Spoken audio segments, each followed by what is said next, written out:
So, what I would like to chat to you about today is how to build a business brand and personal brand without creating confusion. So, I get this question a fair bit where people say to me, should I be building a business brand or should I be building my own personal brand?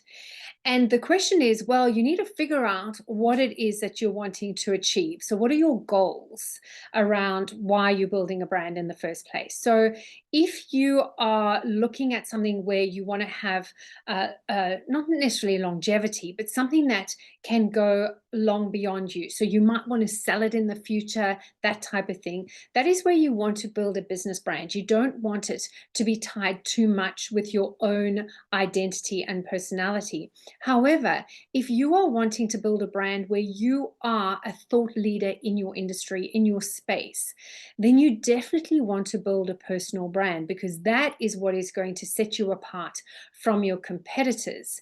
Now, you can still be a thought leader in your industry and have a business brand. And I'm going to give you a couple of examples of those a little bit later.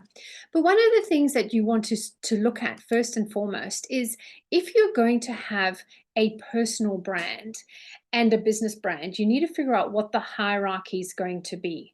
So if you're running the two concurrently, normally the way you would work it is that your personal brand sits up at the top from a hierarchical point of view. You become the thought leader and you're sitting up at the top of the totem pole. And then underneath that, you would then have your business brand or brands. Maybe you have multiple brands.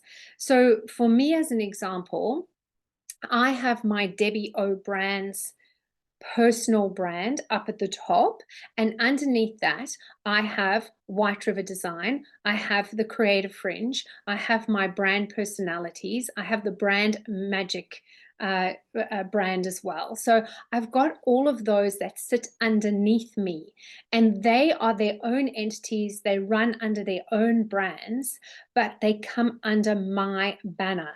So understanding how that hierarchy works. Now, you might actually have a staff member who is what we call an intrapreneur, where they are amazing unto themselves and they are actually growing the business from inside up, allowing them to have their own personality brand underneath your brand can also be quite beneficial. So, understanding that hierarchy, understanding where the business brand sits, where the personal brand sits, being very clear on that will help make sure that there's not a lot of confusion as to which brand people are dealing with at what particular stage. So myself, when I'm under my own personal brand, that is where I'm doing things like consulting, where I'm doing the strategy, training, presenting, doing keynotes, workshops, that type of stuff is done underneath my personal brand. And people will get me in to facilitate workshops or training or anything along those lines while not necessarily engaging White River Design at all. However, if it gets to a stage where they actually need some design side of things, they need to implement the strategy and they need to actually roll out their brand, that is where White River Design then comes into play. So hopefully you can see the difference between the two and why the two would have a different strategy. Now, you can always stay right underneath your brand, your business brand, rather than having a personal brand. The difficulty there becomes that if you are wanting to sell and a lot of it is tied up with you and your own personal input and persona, it becomes a lot harder for you to extricate yourself from that. So keep that in mind if you're looking at the longevity of your particular brand. I'm going to go back to it, but it's finding out and understanding fundamentally what your brand personalities are. Now, you might have your own business brand, which has its own personality. And you, of course, when it's your brand, when you're looking at your personal brand, it needs to be your own personality. The two can be entirely separate personalities. So, for example, The Creative Fringe, which is my co-working space, is the explorer brand personality. It is a completely different brand personality to myself. I personally am the magician and the innocent, the two together. And White River Design is the magician. So you can see that they are, White River Design is probably a little bit more connected with me because I've had that business a lot longer. It was the first business I had. It's also very strongly tied to my home roots, White River being my hometown. So it's probably a closer connection to my personal brand, whereas the Creative Fringe is completely separate and different. But understanding what the different personalities are and being able to stick with those and have them quite separate. And I'll give you some examples about brands later with that. Understanding what your purpose is, what your brand purpose is. So whether that's your personal brand or your business brand, they might actually be completely separate. So this is where you need to really nut out and decide which one you're going to be focusing on. Now, if you're doing your personal brand, you need to be very strongly aligned with that on a personal level. Whereas on a business brand, that might be something that from a team perspective, you decided, okay, this is going to be our purpose, this is going to be our drive, this is going to be what we're going to tap into. So it can also be separate there, but having an understanding of what that's going to be is really, really important.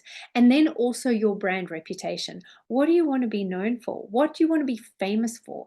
What do you want people to say when they're talking about you? And people talk about people. You know, if they've had a great experience, they will share that with people. But if they've had a terrible experience, they'll share that with hundreds of people. So you need to make sure that you are very clear as to what kind of strategy you want and what kind of reputation you want to build for both your personal and your business brands. Now, when I'm building a personal brand for a customer, I actually treat them just the same way that I would treat a business brand. And the reason being is simple, that your business is your money maker, right? So when you're doing a business, when you're developing a business brand, you focus it as your money maker. Now, if you're developing a personal brand, you need to have the same strategy. The same strategy needs to apply. So it becomes your personal brand. You are the money maker. So we focus on you as exactly the same way we would with a business. And it does mean that you need to step up into the space the way you would a business. Now, naturally, the way we tend to be is particularly with women, we don't like to toot our own horn and get out there, and because we think that we're being overbearing or in the public eye too much, or, you know, just grandstanding. However, if it was your business and you were promoting your business, you would have a very different perspective around that. So you need to treat yourself as a business if you are building a business brand, and think of it as your revenue generator. So that is the way you would want to look at that. So a couple of examples. The first example I'm going to give is Richard Branson and Virgin. Now, with Richard Branson, he has an entirely different personal brand to what he has for Virgin. So Virgin is what we would call the rebel brand personality. I mean, even the name Virgin, back in the 80s, it was shocking. It was taboo. How could a person name a business Virgin? I mean, it was like a real shock horror. And so Virgin has positioned themselves as being the rebel. They're the rebel in the industry, constantly innovating, coming up with this new cutting edge ideas that are shaking up the different industries, not just one industry. He takes multiple industries and he shakes them up and he changes them, and he works against the status quo. So that is Virgin. Virgin as a brand does that. However, Richard Branson himself, his own personal brand is that of the explorer. He's pioneering, doing different things. He's a bit of a thrill seeker. I think he's got a couple of Guinness World Records under his belt as well. You know, he wants to go to the moon and does all these thrilling, exciting things. So you can hear how they have two different brand personalities, yet they work quite well together and complement each other. But Virgin is not based on Richard Branson's personal personality. The next one I want to talk about is Janine Ellis. Now, Janine Ellis was the founder of Boost Juice. So a lot of us know Boost Juice. It has gone global. So there's Boost Juice in all different countries around the world. I don't know how many. But when she started Boost Juice, the brand that she has gone with is completely different to her own personal brand. So Boost is boost, energy, freshness, vitality.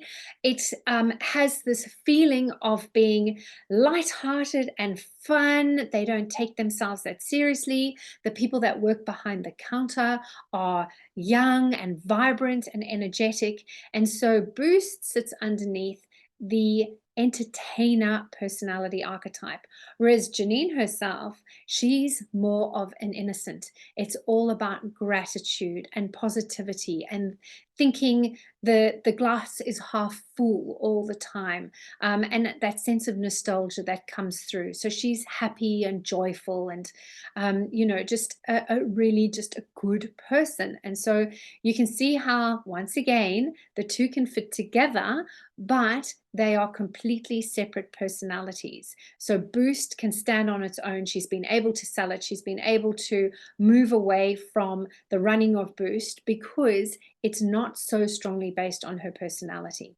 All right, and then of course, we've got the very famous Steve Jobs. Now, Steve Jobs, who pioneered Apple, he also had to leave Apple for a while, but Apple at the time really struggled without him, and they brought him back into the fold. So Steve Jobs himself is what we would call the magician. So the magician is all about being charismatic, being a catalyst for change, seeing the possibilities where other people see impossibilities. Is all about transformation. So you can see how, and being a visionary and highly inspiring. So you can see how Steve Jobs fits into that. Apple, on the other hand, is a bit of a combination. So in fact, I think they're erring more on the side of the creator these days. So more about, innovation, thinking outside the box, coming up with different ideas, being quite unique. Whereas they also used to have this element of the rebel, which is where they did, and this is where Steve Jobs came in as well, where they did a lot of the cutting edge stuff, where they were shaking up the status quo. They went from being a computer company to being a technology company, where they went from computers into phones, and everyone went, "What do you mean?" Whereas now the iPhone and the smartphone, or as it's known, has completely changed and revolutionized how people communicate. And Apple was leading the way with that, adding, the computer to your watch and creating the iWatch. There are many of these different kinds of watches now, but they were pioneering a lot of that stuff. They also changed how we consume music when they came out with the iPod. And so instead of having the Walkmans, or the Discman, I think it was called, now people could have hundreds and thousands of music on their little iPod that they could take everywhere with them. So you can see how the different leaders, so the personal brands working with the business brand, can complement each other, but they do need to be separate and have a separate identity for them as well. So I just wanted to thank you for your time. Thank you for joining me. I hope you have got a little bit of extra information from this.